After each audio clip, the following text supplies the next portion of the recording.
check this. I got a little beef with like the self-help industry. Yeah.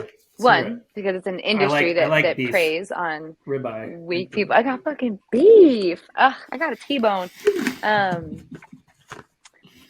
So the way that I've understood, and this is once again, nothing's real. It's just my opinion. It's just like what I've learned, right? So that's what's coming through me. Yeah. But Carolyn Meese, she has a book called The Anatomy of Spirit, and that's fundamental to my work.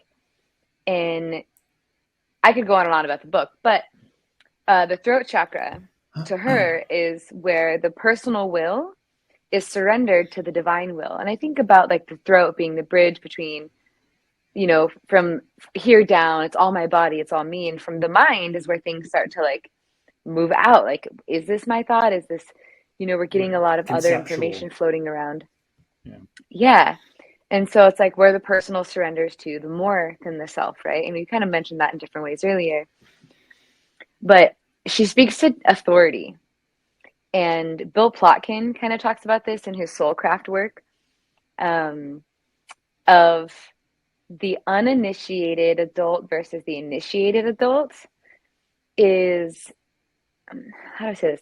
Like one of the traps that I see in the self-help industry is if and when someone actually does understand the reality of taking their power back from all these projection fields, from the blame, from all the ways that we give our power away to you tell me this, and personal empowerment, lo and behold, feels awesome.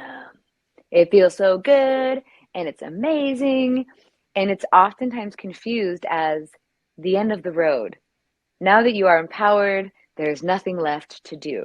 And so what Carolyn Meese has taught me is that is the uninitiated adult. If you think that being personally empowered is it, you are a self-centered son of a bitch. Yeah. And that the way that authority moves, if you are of the spiritual unfoldment variety, that when you're born, when you're a baby, there's tribal authority, right? Your family, your community, all of the conditioning of your culture. That's what you're being told. That's what the program is. There's tribal authority. And then what needs to be initiated, especially in cultures that have more rites of passage than ours, there is the personal authority that is developed and cultivated and fed and nurtured in the individual so that they have a sense of personal authority in their life.